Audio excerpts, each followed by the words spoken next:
Let's make sure right here. What is going on, guys? We were talking today the Kristaps Porzingis free agency, NBA draft rumors, and everything in between. We're just hoping that this is live. Is it All right. live right now? Yep, it Because is I'm looking. live right now. Okay. So we just got to work. My apology, guys, for the delay. We were supposed to start at 11:15. We're 5 minutes late, but we're talking Kristaps Porzingis trade right here. NBA draft rumors, free agency rumors, predictions on what we'll think will happen. We did our final mock draft yesterday. I just uploaded my own personal mock draft on the channel. So let's get right into it today. Luke, the Legal Eagle, how you doing? I'm doing all right. You Let's, know, yeah, we had a very interesting day yesterday. A lot happened. There was a lot going on, and we didn't know if we were going to get him, but we finally got Porzingis. Yeah, it was definitely, to say the least, it was an interesting turn of events. If you guys were following it, I was dropping, yo, what up, Joshua? George. But I was following the draft, not the draft, the trade between Kristaps Porzingis very closely.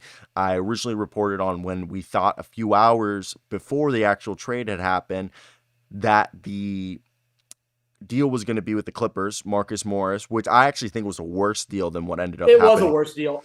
The Memphis deal was better. Like we got more out of it. Well, even though we lost, losing Marcus Smart is worse than losing Brogdon. Well, what I'm gonna say is Brogdon became untradeable. Seems like his Because because of the elbow sounds injury. like that injury's bad.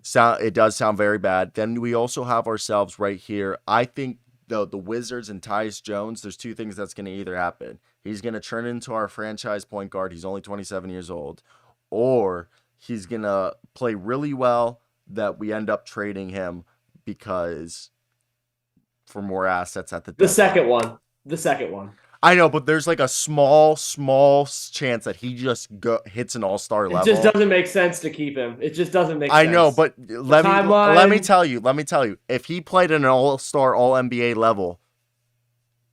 Yeah, but Tyus Jones has not shown the capability to do that. Average 17, 9, and 5, basically. That's not all as NBA. A starter. I know.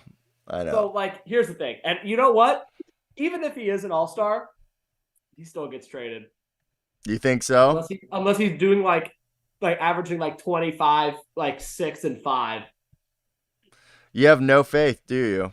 Well, of course not. The Wizards are tanking. If they know what's good for them, they'll tank. You're so rude. No, if they know what's good for them, they'll tank. Yeah, if we know what's good for us, we'll fucking tank. If you know what's good for you, you'll tank. You won't deal with trying to be mediocre anymore. You'll get out of this playoff contender town. A lot of people are complaining, though, that you lost the heart and soul of your team by trading away Marcus Smart. Yes, but yes, he was the longest tenured Celtic.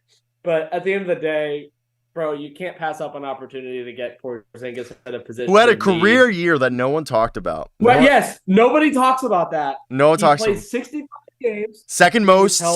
This is the most games he played since the second season of his career. Okay, basically. Yeah. He's only 27, right? Yeah, he's in his 20s. He had a career year. And also put up career high assists and had a great blocks. Yeah, and it was his second highest scoring season behind that one season in New York. Or what did he average more? What? Oh, I'm going to have to look that up. Oh, wait, never mind. Yeah, never mind. He only averaged 22.7 that year in New York, the All-Star year. So, yes, this was his most career high in points. Yeah. Yeah, career high in points. Who would have thought? Who would have thought? Career high in points, third most rebounds, most assists. It's wild to think. What? No, I was just saying I can't believe that he basically had his best year as a pro and nobody talked about it. Yeah, a career high in assists. The assists, he was actually operating out the elbow, showing that he could be Yes. That's why it's a great pickup.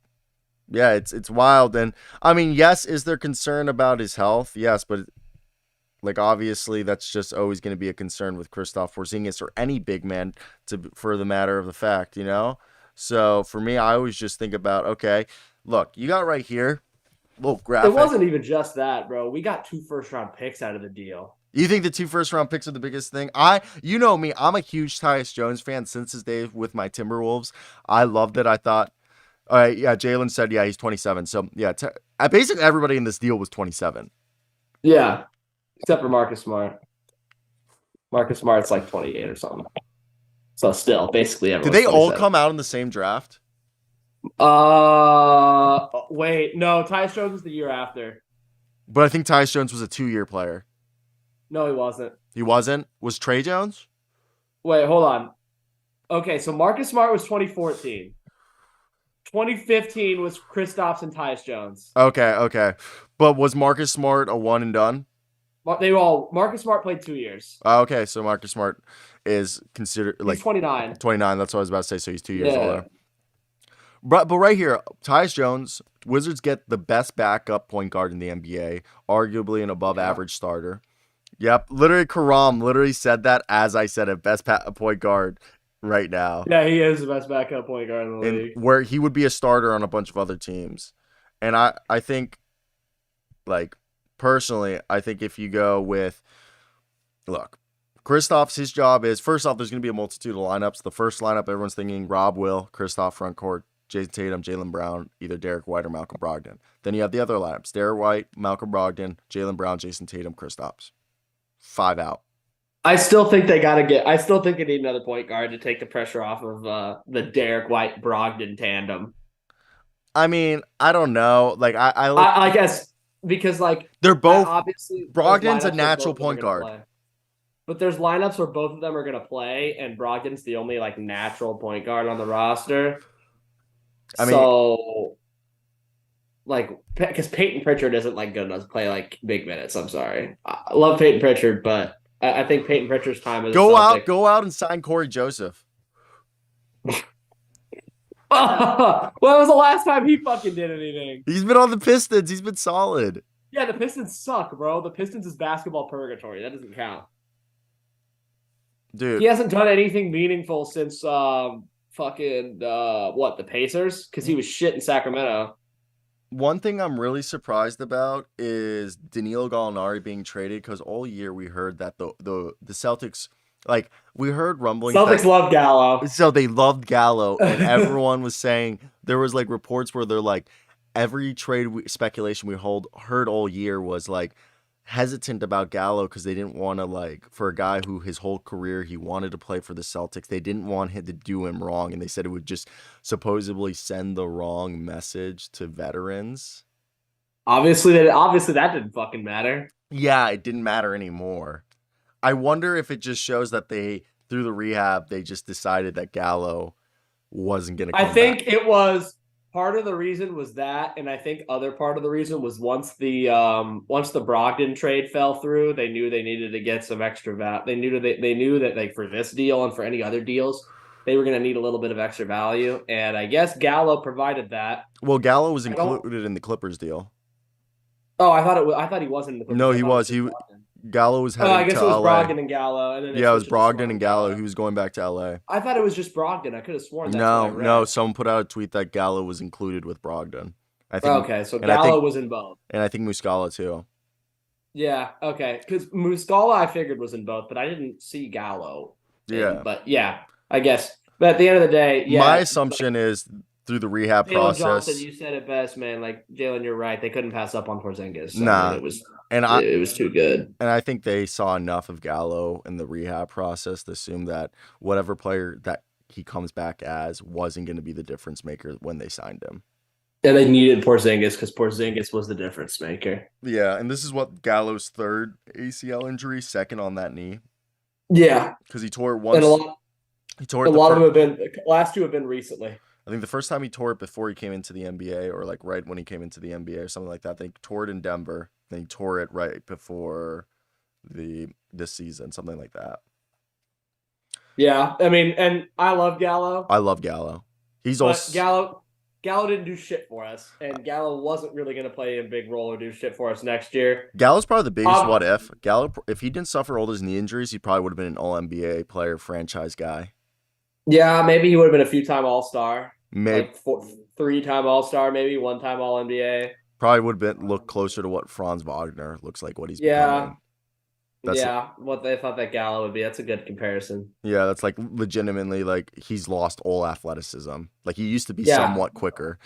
he Yeah. used to be somewhat athletic, but now he doesn't really have anything I except for shooting, I which think is fine. I think he can provide value to Memphis, yeah. like as just a good locker room guy. Um, I think the and winners of this trade though is everybody. I think Marcus Smart's the yeah, Dylan Brooks replacement. the loser is Memphis because they had to give up 2 first-round picks.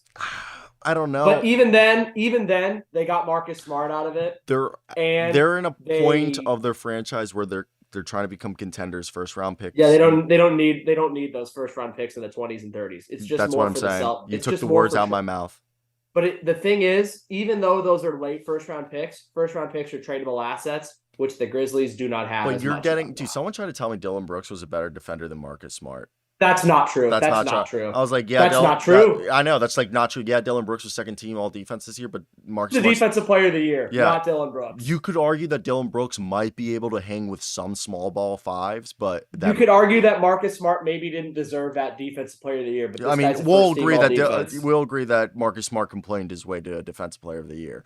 But like Yeah, but Marcus Smart, regardless of yes, that, is yes, a first Marcus team all Smart's the defense best guy. is the best perimeter defender at the guard position in the league.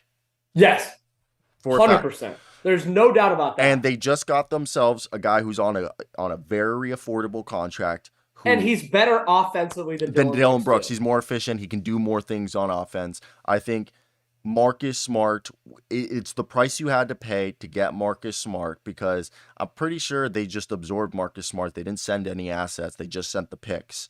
There was no Yeah, players. they just had the picks. They So- didn't. They didn't lose anything. They didn't lose to the anything. They just Celtics. absorbed. So that was the cost of doing business right there, where you didn't want to trade any of your players. So you had to give up 2 first-round picks. Oh, wait, they sent Tyus Jones to. Well, yeah, But yeah. guys, to the Boston. Yeah, to Boston. They They didn't send anything to anybody. Boston. They just sent there. And Tyus Jones was an expiring contract. We knew Tyus Jones, I'm pretty sure, was not extension eligible because it was a 2-year deal he signed. I'm pretty sure it's 3-year deals that Yeah. you become extension eligible. And Tyus Jones was already a guy who basically, I bet, behind the scenes made it clear that he wanted to be a starter somewhere. He wanted an opportunity to actually be a starter guy who at this point in his career, through 7 years, or I think 8 years now, has never been given the opportunity to be a starter for a full season. He gets this opportunity now. He more than likely... Hold up. I just saw a notification about a report from Brian Windhorst about teams are prepping offers for Dame. That was... Yes, a few hours ago that came out. We were going to get to that. It is what we're hearing that they are going to do. What do you call it? They are prepping offers. So basically, I don't know if you want to switch topics just to wrap. Let's finish this out. Sorry, I just saw. Yeah, it was just I thought we just give it. So let's just. Can give it. It's kind of the same thing we talked about yesterday. Yeah, let's just look right here the way I see it. One second, just mute myself. Like my do not disturb, just send me in text messages. But what I was going to say is I think everyone won in this trade, but let's give grades. I think the Wizards come out because they didn't have any leverage. I give them a C+, B-. Okay, they got... Yeah, I'll give them a B- because here's the thing. At the end of the day, they got rid of Porzingis' contract. And Tyus Jones will be a flippable guy at the deadline. And they didn't lose him for nothing. They didn't lose Porzingis for nothing. He opted in. Tyus Jones is a flippable guy or a guy that could stick around. They don't lose. Spurs got a first-round pick for Pirtle. Yeah. So I bet you the Wizards can get a first-round pick for Tyus Jones even. Yeah, you can get a first-round pick from a contender for Tyus Jones. Yeah, be. You'll be able to move him at the deadline, especially if he has a good year. Celtics A++. Yeah, that's bias. I give them an. You get Porzingis and 2 first-round picks. What's not to like? I think the fact that you had to pivot from Malcolm Brogdon to Smart. Yeah, okay, fine. A-. Not an A+. I give him so... A+. Not an A++. I'll give him an A+. Would have been better if they could have moved Brogdon instead of Smart. Yeah, I'll just give him an A then. Whatever. Okay. All right. Because, dude, they got Porzingis and they got 2 first-round picks to take Porzingis. Come on, bro. That's an A. That's an A+. The only bad thing is they don't have Smart, but... it's still a great deal. Can't pass up on that. So right now we are, I don't know if you want me just to play the tweet from Brian Windhorst. Just do that. Do that. So right now, if you, what has been first off, I want to say Adrian Wojnarowski needs to be sent to Toastmasters. I don't know why they haven't given him media training of some sort. That guy says and like every other word, and you'd think they would have paid. Well, yeah, because he's a keyboard warrior, dude. All he does is sit on his phone and tweet all day. How many times does he actually? He doesn't really have to do that many. He doesn't. There's a reason why you don't see him do that many appearances on like SportsCenter and stuff. Only when it's like big news days. Only when it's big news that they need him to talk about because he's the one who broke the story. I didn't know that. There's a reason why they have guys like Zach Lowe and Brian Windhorst around ESPN more on TV because they're a lot more comfortable on camera than Woj. Have you ever noticed that? I didn't realize that was the reasoning. I never really thought about it, but like, yeah, I mean, like they never have him on TV, really. Yeah, no, it's almost like he's kind of like, yeah, I'm always just like keyboard warrior. Yeah, like every time I see him on TV, I'm like, dude, you need like media training. Like, you struggle to speak in front of the camera. It's like he doesn't know what he's trying to say. He does, but he's a chronic and ummer. Yeah, it's chronic. Yeah, see, I noticed. I only do and when I lose a thought. Well, like I know that like I'm a good public speaker. Like I don't really same. Like I don't really have that problem of like we don't have to worry about saying and all the time. But fucking what's his nuts? Woj. Dude, chronic. He's a chronic ummer. He's not a very good public speaker.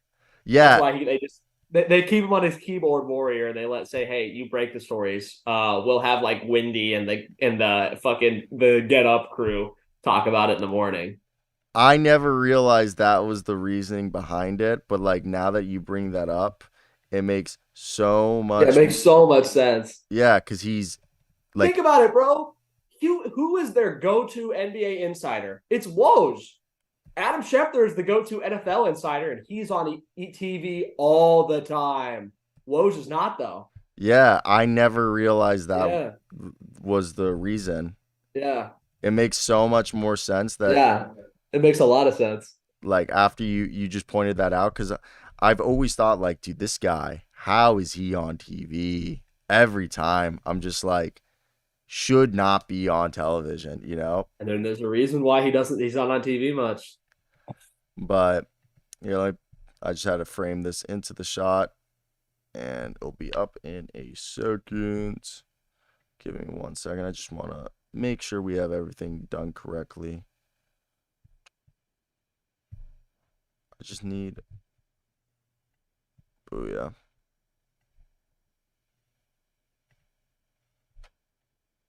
There we go.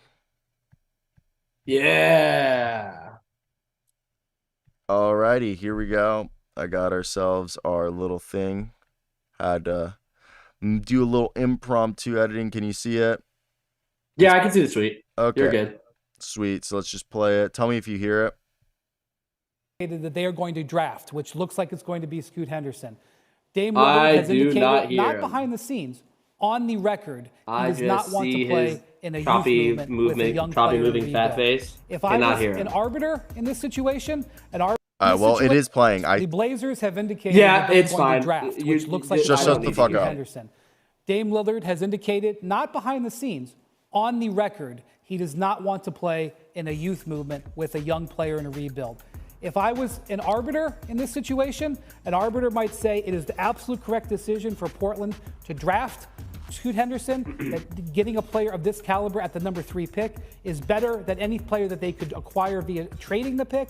And anybody who would look at Dame Lillard in his early 30s, who hasn't had success the last couple of years, who asked them to go a different direction and they draft anyway, would say to him, it's time to go. I think if a couples counselor came together, he would recommend a split. Portland isn't admitting that, but the rest of the league knows it, and they're preparing their offers for what happens in the next 24 to 72 hours with how Lillard might react to them going forward to making a draft. So to make sure that I'm completely clear and the audience is clear on what you're saying. You're saying the expectation is the Trailblazers use the third pick tonight, most likely on Scoot Henderson, and once they do, the league expects, and there are teams lined up ready to make offers for Damian Lillard immediately. They are already getting ready, waiting for the moment to happen. And whether Lillard makes the move or the Blazers make the move, nobody seems like they want to be the fall guy here. Lillard doesn't want to look like the bad guy. The Blazers still are hoping to convince him to stay. But we'll see how long they continue with that position.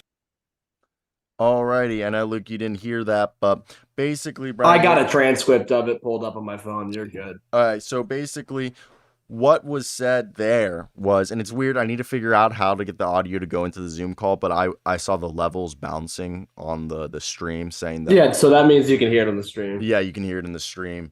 Yeah, I just couldn't hear it. Yeah, I need to figure out. Hopefully next week I'll have the PC set up, but Damian Lillard does not want to play with a youth movement. And basically, I love the little Brian Windhorst thing. He's like, if a mayor councilor came together, he would recommend a split. And it's supposedly the rest of the league is watching this and saying, hey, we aren't off. This is personally what I think. I think the rest of the league is colluding and telling Portland, guess what? Middle fingers up. We are not offering you shit. And if you want our shit, we're going to ask for everything because we don't want you to build a contender around Dame. We want Dame. So we're going to tell every other team, don't offer shit, okay? Because then you force their hand. Yeah, that's exactly what they're fucking doing. They're being assholes at this point, the rest of the league. Which, I mean, it's whatever. Like, you can't, like, I don't know why somebody doesn't just say, fuck it, we just want Dame. But, like, the Blazers are trying to make contenders, but the problem is there isn't enough guys out there that are actually tradable to make them contenders. Exactly. Like, even Porzingis wouldn't have made this team a contender, but he's not on the trade market anymore. Do you think this is a situation that what's at this point, Zach LaVine, OG Anunoby, Pascal Siakam, I don't see any of those guys turning the Blazers into contenders. The only guys that can turn the Blazers into contenders are guys that they cannot physically trade for. Like, I don't know, like Jaylen Brown or something. And that's what I'm thinking. Like, if they could keep like Jaylen Brown and Dame, they'd be contenders. But there's no way they can get Jaylen Brown without trading Dame. So there's no realistic guy out there for Portland to be, all right, we're going to be anything more than a first round exit in the playoffs as like a 5 or lower seed. Like, no, there just isn't that guy. And if I'm Portland, I would have traded Dame like last year because that was the best time to do it. Well, he's hurt. You know what? No, when he was healthy last year. During the season? Yes, during the season. Before he got hurt the second time. That would have been the best time to do it because they knew they weren't going anywhere. He was already injured for a lot of the beginning of the year. Should have traded him then or trade him before the season when he was healthy. But you know what? Here we are. Dame stayed, and now they're in a position where they got to do something. So do they draft Scoot Henderson or Brandon Miller, whoever falls to them, which we have said before religiously, and I think it's all smoke screens. You got to draft Scoot if you're fucking the Hornets. Especially like, but here's the thing though. You don't necessarily have to draft Scoot, man. You're one of those. If you don't think that he can play next to Melo Ball, you don't take him. I don't think that's the case. I don't see why you don't draft Scoot. But I'm just saying, if you don't think he can fit next to Melo Ball, you take the guy who's safer and you take the guy who's going to make your team better and also play right away and be a good fit. My problem with Brandon Miller is the guy can't. Brandon Miller's a worse ball handler than Jaylen Brown. Yeah. That's why he does. Oh, yeah. Okay. Jaylen Brown is not a good ball handler, but here's the thing. He's good enough to consistently get opportunities to handle the ball at an NBA Yes, but level. it took several seasons to get there. I know, but the fact that he's there means he's better than a lot of the league. No, I agree. Yeah. But we're not going to sit here and be like Jaylen Brown's a top 10 shot creator in the NBA.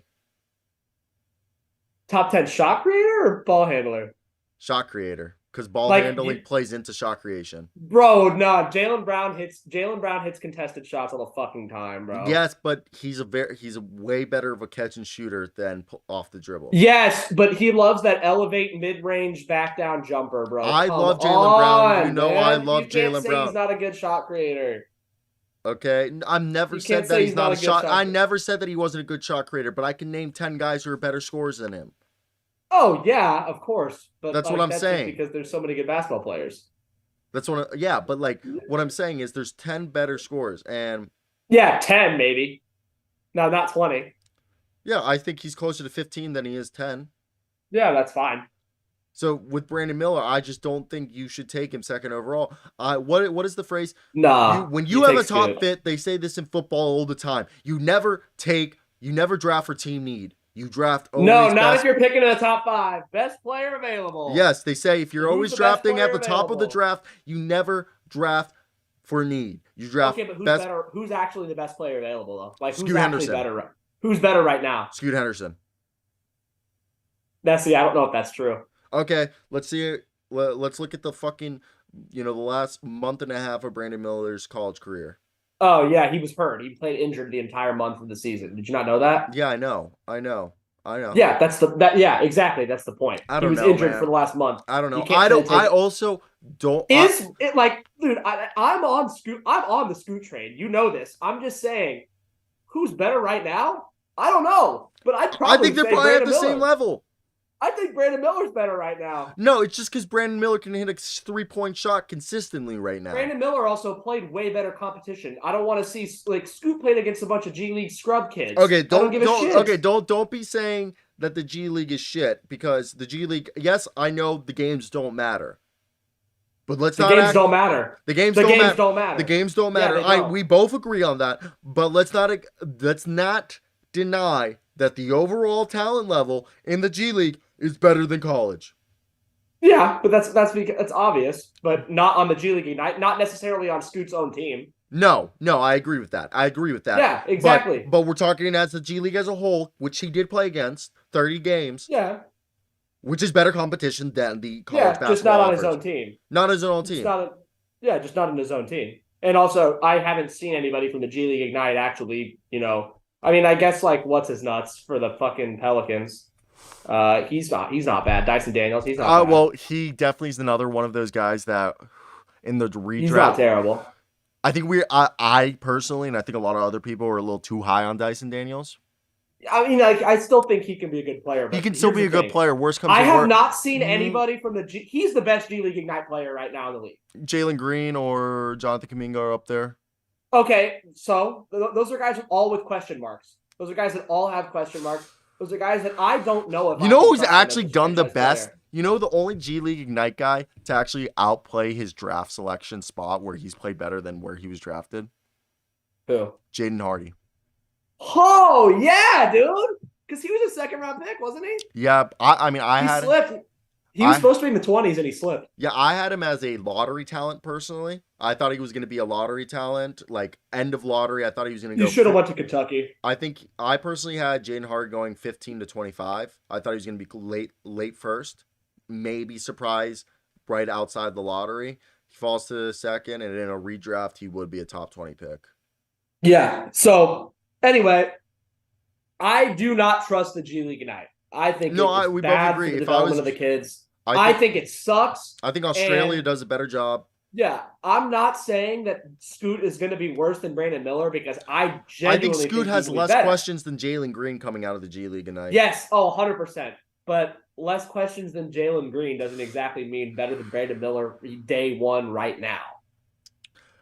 I think you're getting caught up on the fact that Brandon Miller just has an NBA-ready body and his skill set should transition over right away. But the shooting is there. I'm just scared that he's going to come in, and this is no offense because this guy, when he came into the NBA, he played really well for his draft selection, and he outplayed what we thought of him. Williams? Nope. He's going to have the same rookie year probably, or same second season. His first year is probably going to be either similar to the rookie year of this player or the second season of this player by the name of Corey Kispert. I mean, I guess That's maybe, but he's a his little better than role. Corey His Kispert. role, if he goes to a contender, or if the Blazers actually draft him, or he goes to the Hornets, and the Hornets bring back Miles Bridges and PJ Washington, and they try to be a playoff team. Corey Kispert, his first season, averaged 8 points. Second season, averaged 11 points. He was a guy who shot. Yeah, Brandon Miller will be better than that. Come on. No. Let me explain. The shooting splits is where I'm getting at. Okay, first season shot 45% from the field on a little under 7 attempts a game. 4.2 of those attempts were threes at 35%. Second season, he averaged 11 points, shot 49.7% from the field on 8 attempts a night. 5.2 of those attempts were from three at 42.4%, averaging Now that's a lot better. from 8 to 11 points. I think that's the range between there. Worst comes to worst, he averaged 8 points and is still very efficient, but I think Brandon Miller is going to average like 13. I think Corey Kespert's second season of 11 points, three rebounds, about an assist. That other thing is Brandon Miller has no playmaking ability. The guy does not like the pass. So one assist a night. I mean, yes, he didn't have to. He was not asked. But tell me these Corey Kespert's second season stats: 11 points, 3 rebounds, 1.5 assists. Oh, he's gonna get more boards than that. Yeah, but Brandon Miller will probably be something realistically like 13, 6, and 1. You on think? 13, 6, and 1 or something his rookie year. I think very low, close to 10 to 13 points is what he averages. It's gonna be like 13, 6, 45% and 1, from the field. 42% from 3, 48%. I think that's at best. I think maybe 38, 37. No, he's going to be a 40% three-point shooter as a rookie. I'm calling it right now. He's going to be a 40% three-point shooter as a rookie. He just will. But here's the thing.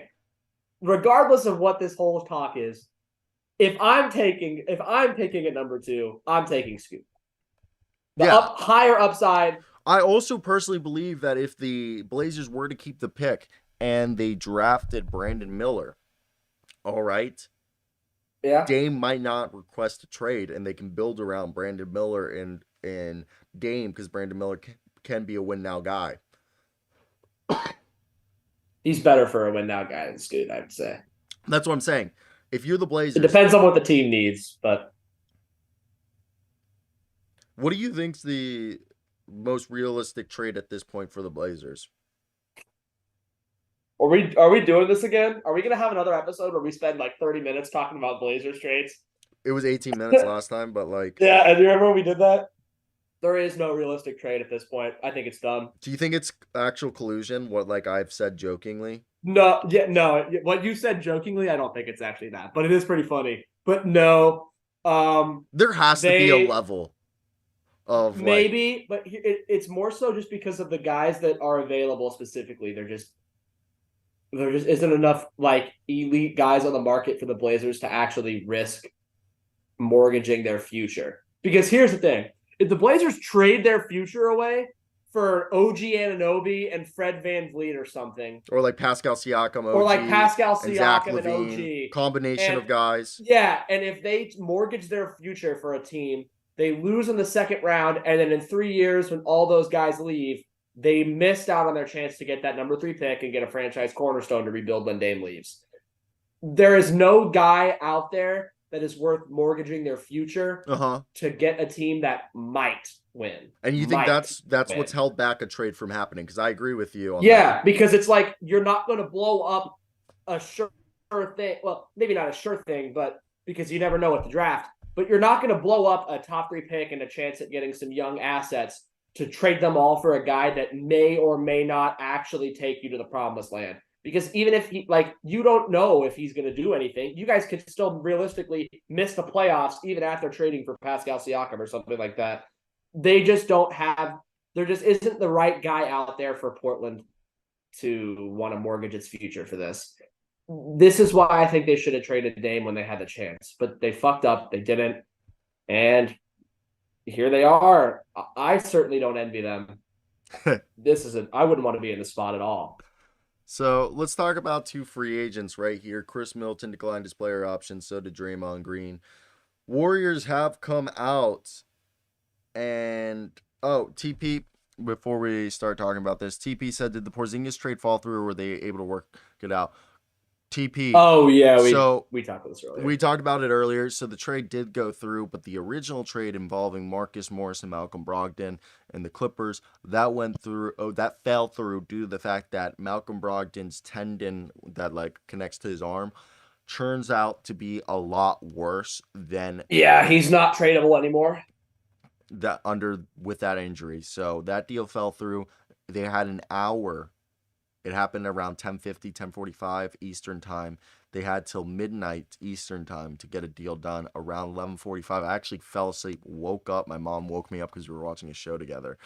And then like 5 minutes later, I got the alert that the deal had been completed between the Grizzlies and the Celtics and Wizards. Wizards received just Tyus Jones. Grizzlies received Marcus Smart. Grizzlies sent Tyus Jones to the Wizards. Grizzlies also sent two future first-round picks, right? Or did they include this year's first round? It was this year's and one next year. One next year to the Celtics for Marcus Smart and Porzingis. They also get Gallo. Yeah. The Grizzlies got Gallo. Grizzlies got Gallo? I thought Gallo went to the Wizards. No, Gallo went to the Grizzlies with Marcus Smart. Did you not know that? No, I thought it was Gallo No. and Muscala. No, Gallo went to the Wizards or Grizzlies. Just double check that. I thought I saw a report Gallo went with Muscala to the Wizards. Oh wait, never mind. Yeah. Never mind. Because the tweet that I read, it said it must have been before it was finalized. Yeah, so the deal ends up with Gallo and Muscala go to the Wizards. Wizards will waive those guys. And yeah, both of them are going to get waived. Now, the deal has not been finalized. I wonder if they're trying to expand the Chris Paul to include this Chris Paul trade to include this, and then they reroute Chris Paul somewhere else, and maybe they include Mike Muscala. There's a bunch of things that can go there, but let's talk about something else, and that is Khris Middleton declining his player option. We knew that Khris Middleton was in the meetings with the Milwaukee Bucks and Giannis Antetokounmpo when they decided to hire Adrian Griffin. And there is the full anticipation that our man by the name of Khris Middleton will return to the Milwaukee Bucks. But since he's declined the player option, there has not been, people outright saying that like he's going to resign. But again, we assume probably 4 years. He's going to resign. 4 year, $160 million. Draymond, on the other hand, I know the betting odds are that the Jazz sign him. But the Warriors have came out and said they do want to bring him out. But the thing is, so here's the thing. So Draymond declined his player option, which I think was like $28 million. $28 million, like yes. So Draymond is going to want to sign on, at least the Warriors cannot pay him that much. They can't. I'm pretty sure the Warriors are able to go over the cap because they do retain his bird rights. Yes. Even though he's an unrestricted free agent. But the Warriors don't want to go. They can go over the cap, but the problem is they don't want to go too far in the luxury tax. I think they're fine with the luxury tax this year, but the trade next year. No, but they're already in it, though. If yeah, they but sign Draymond, they're going to be in it. But the thing is the NBA, the new the tax aprons don't come into effect till next year. Oh, I thought it was like this coming. No, it's just teams are trying to make the moves this year because they'll be hit with the penalties. That's why I misread it because I was literally about to say teams are going to get punished more for going into tax this year, but that's next year. But teams are trying to move long-term. Well, yeah, because you got to clear up space this year so you don't fuck yourself. So your thought process is they can still pay Draymond and everyone this year, but by re-signing Draymond long-term, if they're shit by the deadline, then they can trade Draymond at the deadline to avoid the tax apron and shit at the start of next offseason. And again, even if they have everyone traded, the next year does not we're still in last season. The new season does not start till I think June 30th or July 1st. Yeah, but for some reason I thought that the tax stuff kicked in at the start of the new so league basically season or whatever, they can run it back. I guess it's next year. They can run it back with Draymond. And if they this would be the last dance. This is the last actual dance. And if they come up short, they would have to trade or waive or do something with Draymond before June 30th. Yeah, so it might be like if Draymond comes back, it might be he signs like a 2-year deal with a player option for the second, and then if he could either opt in and they could do a sign and trade, or he could opt out and leave at the end of the season. So with the fact that the luxury tax punishments and stuff don't start till next year, there's a really good shot that Draymond comes back on like a team-friendly team option 2-year deal where he can opt out of the second year, or it's a player option where he can opt into the second year instead of the team cutting bait on him. Like I don't really know what's gonna happen with Draymond because he could command more from another team, but it's all up to whether he wants to take the pay cut and stay where he's always been, which I think he will do. I think if Draymond wants to come back. Draymond wants to come back. He doesn't want to go anywhere else. But it all depends on if the price is right. Come on Middleton, down. though. Come on down. Middleton ain't going anywhere, though. It's kind of weird to say the biggest free agent this year is Fred VanVleet. Yeah, actually. Because James Harden at this point, we think he's going to go back to James Harden is like pretty much everyone's been saying he's going to everything I've been seeing and everyone's he's supposedly going to be going back to Philadelphia. James Harden. Everyone's been saying he's going to return to Philly. Yeah, that's what I've been seeing too. Yeah, like the Nick Nurse hire. Yeah, that was all done on purpose so they could bring back our man. So with James out of the question, Fred VanVleet, even if James coming back was a free agent, can I say this? Sorry, no, you're even good. if James was a free agent, James only had 2 teams meeting with him. It wasn't a sweepstakes like the Kevin Durant sweepstakes from like years ago. There was only 2 teams that had a shot to meet with James. It was the Rockets and the Sixers. But Fred VanVleet is like the best free agent on the market now. He's going to have everyone clamoring after his services. This dude was an all-star point guard. Like, it's kind of weird to say that because most guys are locked up now, and a lot of teams are starting to realize that free agency is not the way to go because they want to trade their guys to get something out of them before losing them for nothing. Kevin Durant really scared teams from letting their stars' contracts run down to free agency and then letting them walk. Basically, if you think about it, the league has changed with so much trading and stuff since Kevin Durant leaving for nothing and going to the team that beat him, the team that they blew a 3-1 lead against. Like, ever since that, teams are scared about losing their players for nothing. They took the soccer approach. So what would next thing we're gonna have is transfers. So we have a few things. You have 2 options. Would you rather talk Jeremy Grant's contract extension, or would you rather talk trade candidates on the Hawks? Trade candidates on the Hawks. I don't give a shit about Jeremy Grant's contract extension, respectfully. I don't give a shit about that, man. All right, so good for him though that the Blazers keep him, I guess. So currently we are hearing that the current Atlanta Hawks are looking at potentially making a big move. We've known for weeks now that they were a team that if there was going to be a move made. What team was it that I saw that like nobody on the team was untouchable? The Hawks. The Hawks, right? Yeah. That's who I thought it was. The Hawks came out, including Trae Young, is tradable. Yeah, nobody's untouchable. Which is extremely rare. So Trae Young isn't going to get traded. So you ready to hear who these trade candidates are? I want you. Dejounte Murray, which was made public a few days ago. We heard that. Oh wait, really? Yeah, he was. I didn't know, Dad. I just threw that out there because I assume he's a big trade candidate because he's probably the guy they can get the most for. Yeah, but so let's get right here and.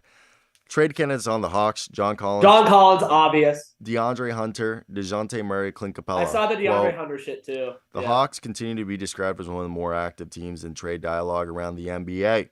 Hunter, John Collins, and all-star gone DeJounte Murray, in addition to starting center Clint Capella. So I saw this report, but I cannot remember who said it. But it said that the Hawks were going to trade DeAndre Hunter to make way and give more minutes to AJ Griffin. Yeah.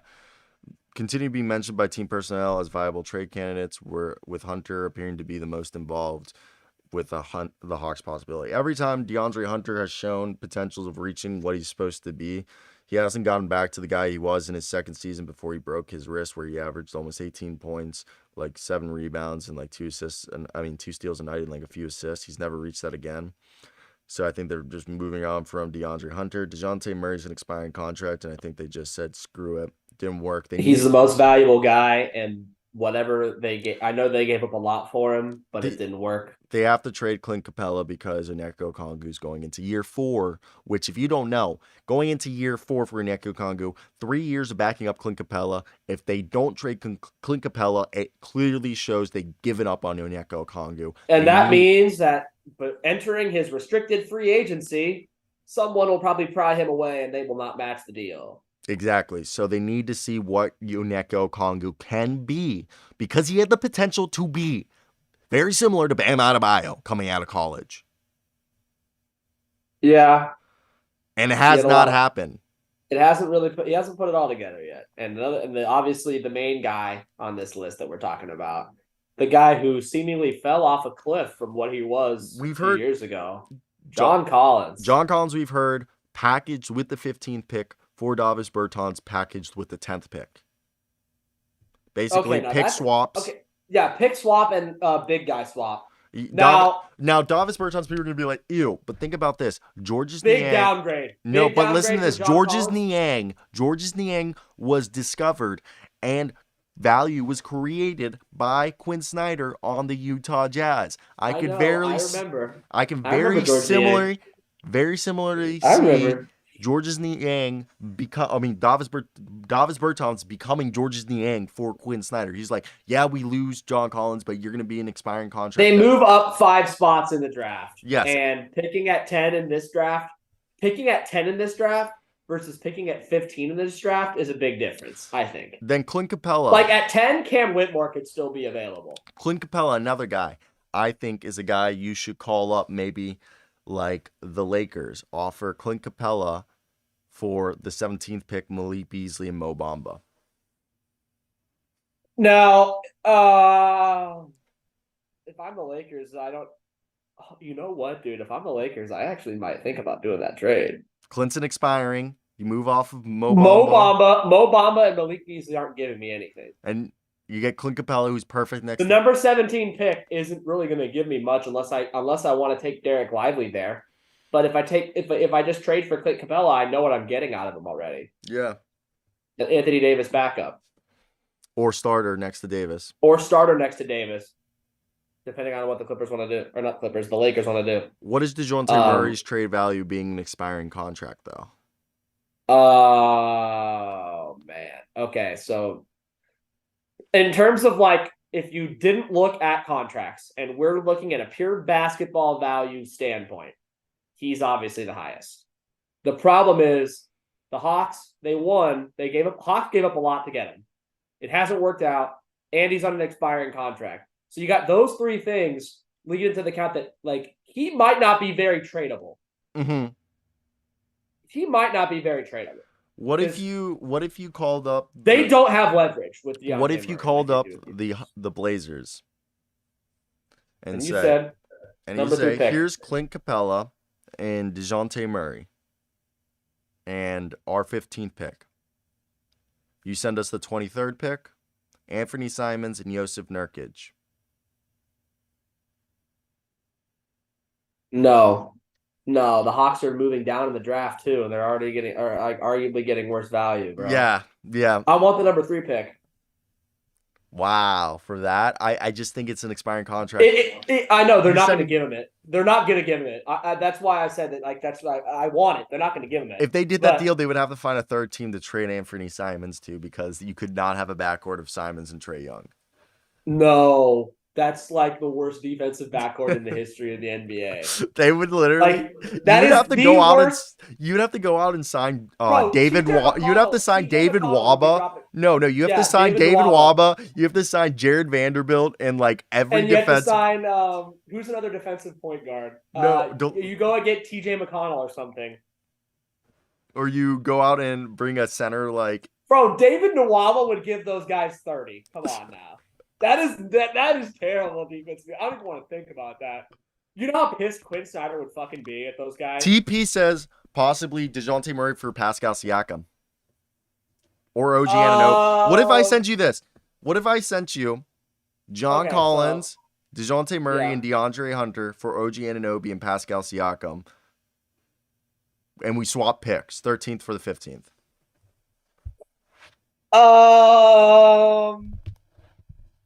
That's actually not that bad of a trade. But you said John Collins, Clint Capella, and Dejounte Murray? Yes, for OG Anunoby, Pascal Siakam, and the 13th pick. We also, and the Hawks send the 15th pick and those 3 players. Okay. Well, does that even work contract-wise? OG makes 17. Pascal makes like 40 or like 38. Yeah. So that's like $55 million. John Collins makes 24 plus 18 from Clint Capella. Deontay's like 30 something, right? No, it's like 25. So 25. It's like, it works. It's like about the same amount of money. Yeah, I guess if you had 3. I don't know. I think the Hawks might think about that because, like, you do get Spicy P, and he's the best player in the deal. Yeah, and you also get OG Anunoby. Yeah, and then it allows Onyeka Okongwu to be the starter. Yeah, and Onyeka Okongwu start. I'd probably take that. Aaron Barton brought up, is OG better than DJ? Or is DJ... So basically, the lineup for the Raptors would be DeJounte Murray, Gary Trent Jr., DeAndre OG Hunter. is not better. OG is not better than DJ, but he is closer to DJ than John Collins is to Pascal Siakam. Yeah, but they could have a starting lineup of John Collins, DeAndre Hunter, Gary Trent Jr., DeJounte Murray, and either if I'm the Raptors, so here's the thing. If I'm the Hawks, I do that trade. If I'm the Raptors, I don't. I think if I'm the Raptors, I'm low-key convinced I might ask for more draft assets. Yeah, because like just a pick swap, like just basically a pick swap is what this is. That's not going to be enough. Maybe I would just tell them we want to keep that 13th pick, send us the 15th pick in a bunch of seconds. Yeah, because I have I'm giving up an all-NBA guy for this. Like, I want a lot. That's very true. So, at the end of the day, I do that if I'm the Hawks, but if I'm the Raptors, I say fuck no, and I need more picks. No, I mean, it makes complete sense. I need more picks, or you give me AJ Griffin too.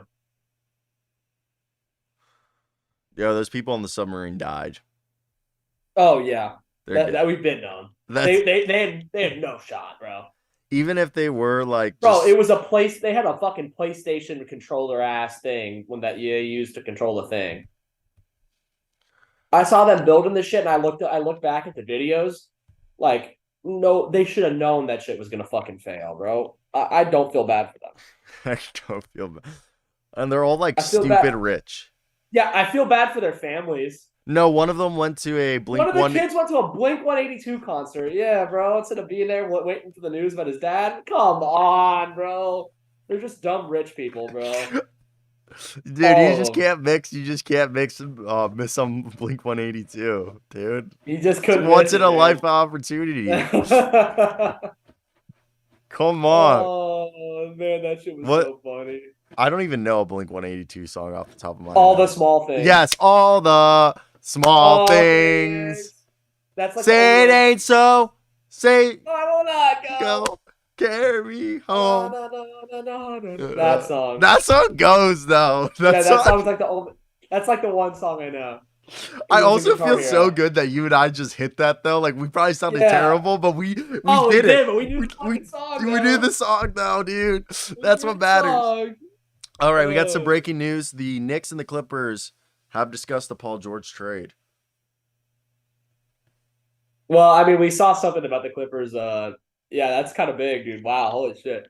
Now, are the Knicks good? The Knicks are never going to be good because the Knicks are always cursed. But this would be a great fucking trade for them if they could land PG. If they could. If they could. That's the big if. Yeah, I don't think they will, man. It's so much. It's going to cost them so much money. Dude, so much money. But let's actually talk about it. I'm going to pull up the trade machine right here for you guys. And let's see what trade we could come up with to realistic. Probably like Julius Randle has to be in there. You think so? Yeah, at the end of the day, I don't think unless they're like the Clippers are like, we need our picks back, and they just stockpile picks from New York. That's what we're gonna do. Just stockpile New York. Yeah. Here we are, guys. TP. Yes, one of the kids did go to a Blink-182 concert. That did happen. That did happen. That's real. That's real. We're not making that up. Yeah. TP. Yeah. Thoughts to their families. Yeah, T's and B's. But yeah, TP, one of their kids. Yeah, Blink-182, Good Bad Classic. Yeah, they said, fuck it. We're not going to wait for the news and we're going to go listen to Yeah, Blink. they said, fuck it, I got somewhere to be. Yeah, man. I got to listen to all the small things, bro. I got somewhere to be, man. Oh my God, that just made my day. That was real. That was the funniest shit that I saw yesterday. Was Yeah. that the Blink And did you see concert. one of the headlines was like, he's not sorry. Like it goes, Yeah, one of the family yeah. members goes to the Blink-182 concert and not sorry. Come on, dude. Come on. That's generational hatred right there. All That's right. generational. All right. So over here we got Paul George. We assume $45.6 million goes to the Knicks. Give me like 4 first-round picks. We send you Julius Randle, and we'll hook you up with Evan Fournier. And like 3 first-round picks. Who do you send though? Obi Toppin, Emmanuel Quickley. Oh, if I'm Jared- the Clippers, if I'm the Clippers, give me the entire team or 4 first-round picks. No, but Rudy Gobert got that. Rudy Gobert got 4, and this is Paul George. No, that's not happening. Those days are gone. Everyone talks about it. Miles, I know, but KD choose, still got 4. Deuce KD still got 4 and a shit ton of guys. Deuce Give me McBride, 3. Deuce McBride, Emmanuel Quickley. Yeah, but Paul George hasn't played more than like 50 games in like 5 years. So Did he not reach that total last year? I don't think he did. He might have just missed it actually. Obi Toppin, Emmanuel. Oh no, he played 56 games last year, and then he played 54 games 2 years before that. Yeah, he's never played And then more he than played- 60. And then he played 48, and then he played 77, 79, 75, 81. When was the last time you hit 70? 2018-19. So 5 years ago. 4 years. 5 years. 4 Going on seasons. 5. Going on Going 5. on 5. Going on 5. So But he who am played I giving 50 you? games. I'm giving you He Evan played- Fournier and He played Julius 50 Randle. games. Hold Shut on, the can fuck up. I don't even care about Paul George. No, I don't care about Paul George's games played. He's an injury-prone I do. superstar. That does I not do. matter. Yeah, he played 50 games in a shortened season where there was only 70 games. That's like most of the season. He played 56 last year. The point is, it's Paul fucking George. Who bro. doesn't really have trade value. Yes, he does. He's Paul You're George. trying to tell me Paul George has the same trade value as Kevin fucking Durant. No, that is that's why asinine. No, that's why he's worth 3 first-round picks instead of 4. Okay, if I'm giving you 3 first-round picks, then your ass is getting fucking Obi You're Toppin. taking out Julius. Yeah, don't give me Julius Randle. No, I'm giving you Julius Randle because that's how the salary works. Unless you really think we're going to be able to keep Julius Randle, then yeah, okay, we'll give you the first deal where it's you can have fucking Derrick Rose. Here's Derrick Rose, okay? Derrick Rose, Obi Yeah, give me Toppin. Derrick Rose and 5 firsts. Okay, and then I'll throw you. Bro, it's Paul fucking George, dude. I know he's not what he used to be, like what he was 4 years ago, but it's Paul fucking George. I'll give you what picks can we trade? We have in this year's draft. We have the. Do they even have a first round pick in this year's draft? No. No, because they traded it for Josh Hart. That's what I thought. All right. Yeah. So then we'll You'll give me the pick next year. You'll give me the pick in 2. You'll give me the 3 pick. first round picks right here. Yeah, give me 3 first-round picks. Give me the 2024, the 2026, and the 2027 first-round picks. And you give me Emmanuel Quickley. Who else? I can't see all the players on there. Is that Evan Fournier? Evan Fournier, else? Derrick Rose, Obi Toppin, Deuce McBride, and 3. No, take out Deuce McBride and give me Emmanuel Quickley. No, I'm not giving you Emmanuel Quickly. And No, I'm not doing this trade. also, you're an idiot. If I'm the No, Clippers, I don't listen, do you're an this. idiot. You're an idiot. You clearly don't know the Clippers roster. So you want us to have 7 guards on the roster? No, that's Because fucking we're gonna stupid. flip our fucking No, we're guys. not. We have all these assets to get a second star to Kawhi Dude, Leonard. also, We're gonna if they're fucking doing trade. this deal is if they're trying to rebuild, okay? This deal is if they're trying to rebuild, which I don't think they're doing. I think they're trying to reconfigure. Dude, with all of those, you could with 3 first-round picks and a bunch of guards that they have tradable assets, man. They're the fucking Clippers. They have a bunch of guys they could flip. I personally think the easiest deal to do is you just do this. Ready? Julius Randle. 2 first-round picks and Evan Fournier. This is the most realistic. No. Give me Emmanuel Quickley instead of Evan Fournier and 2 first-round picks. I can't do that financially. What's Quickly's salary? Like $2 million, dude. And Julius Randle's is like 30? 28. I can't see the screens. I can't see the numbers. Julius So- Randle is making. I mean, I know all these numbers off the top of my head. Yeah, Julius- like I can't see the numbers. Julius Randle's making 28 million. Paul George is making 45. Yeah, Paul George is I making can't trade 45. you I know he's any making- of the young guys because I would not be able to package them up together. Quickly and Grimes are allegedly untouchable. I know Grimes for a fact is untouchable.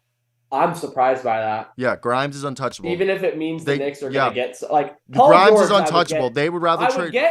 I would get that they wouldn't include him in a deal like this because they want to keep him. And Yeah. Paul George, they want to keep him. If the Knicks are going to get Paul George, then and they're trading away Randall, then they would want to keep Grimes because they need some good players.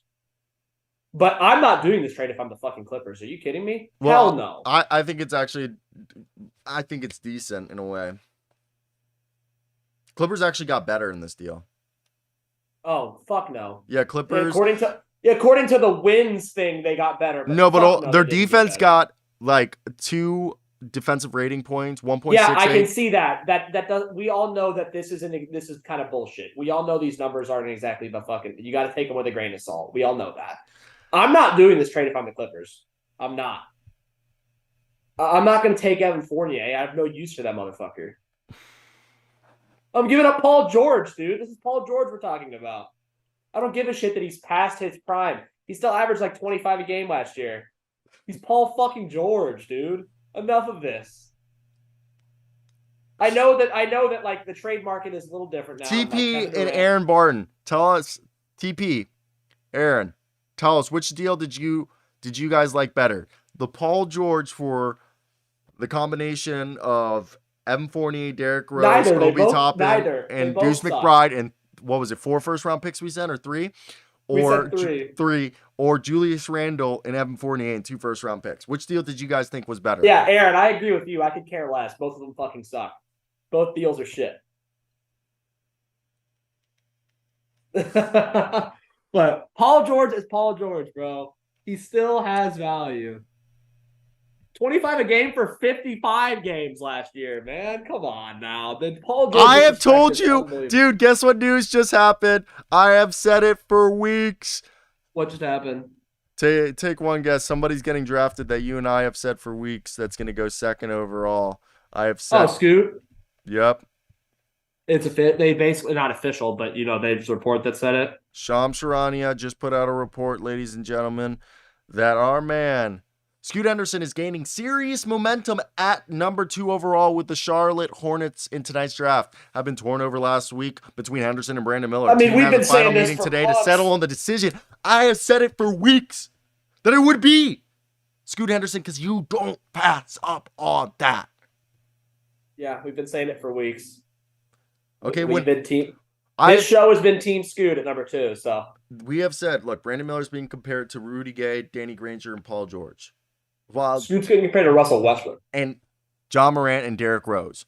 Who do you take? The guy who's being compared to a 2-time MVP? Okay, hold on. Paul George is a better player than John Morant.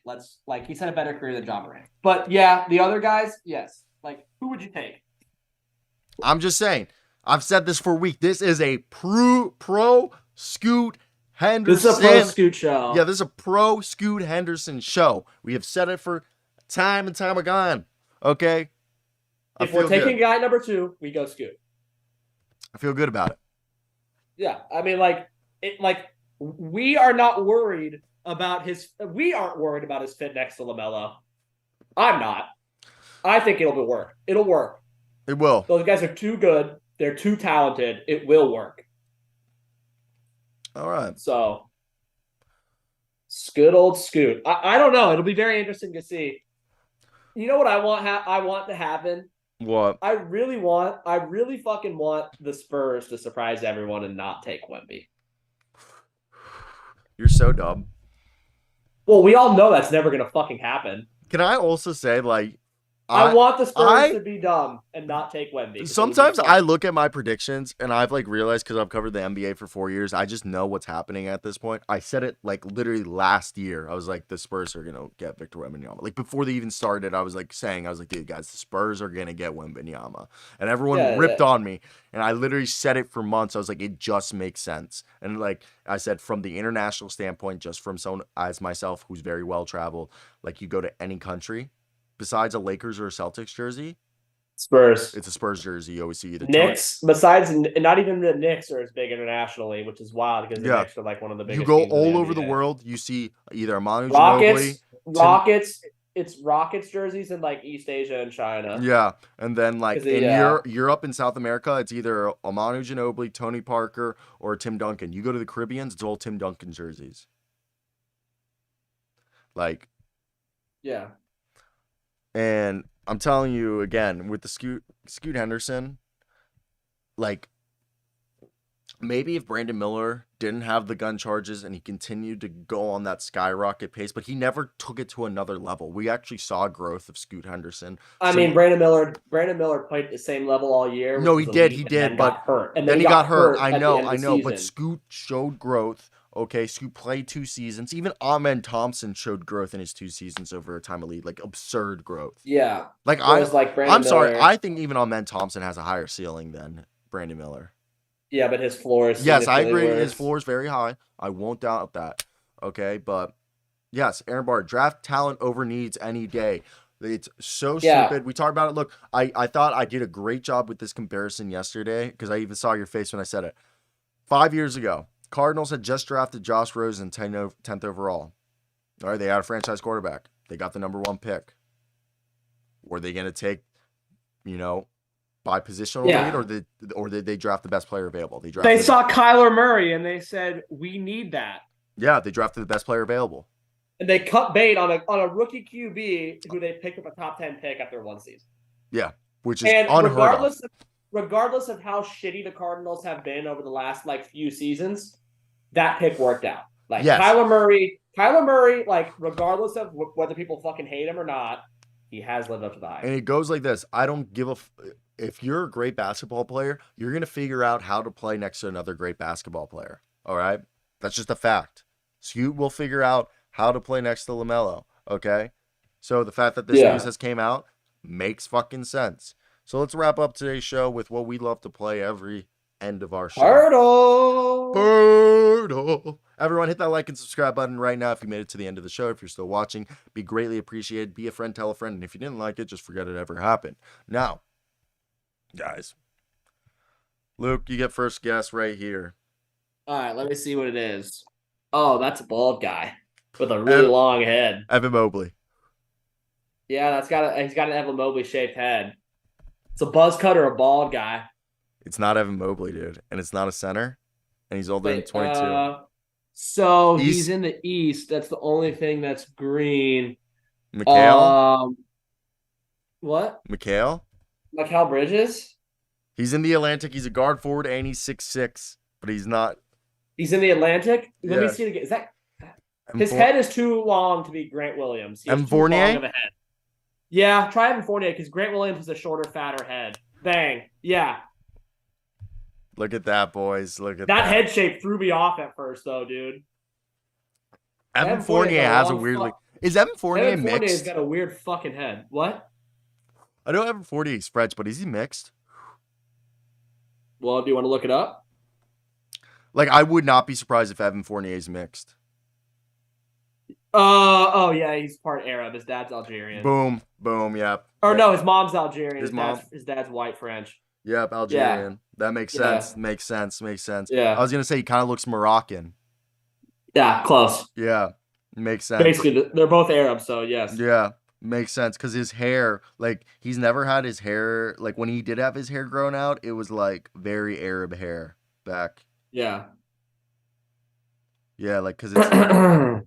I've always wondered that. Makes sense. Evan Fournier. Yeah. Where's Algeria? It's like, next to Morocco? it's like, it's like right next to it. That's what I thought. Because it's a coastal Mediterranean African country. Yeah, it's like right next to. It's also close next to Tunisia too. Yeah, Tunisia. Yeah, that's what I thought. It's like it's to the left of Egypt. Yeah, it's to the left of Egypt. Yeah, the French colonies. Yeah, former French North Africa. Or Arab North Africa, because they got colonized by them too. All right. Luke, you got anything else you wanted to talk about before we head out? No, man. I'm excited for the draft. You hopping on for the stream tonight? Yeah, for the watch along. Yeah, watch along. Yeah. So I'm excited for the draft. I'm excited for the Porzingis trade. I mean, fuck. I don't know what else to say. I know, it's fucking wild. I guess I'll do my best Woj impression.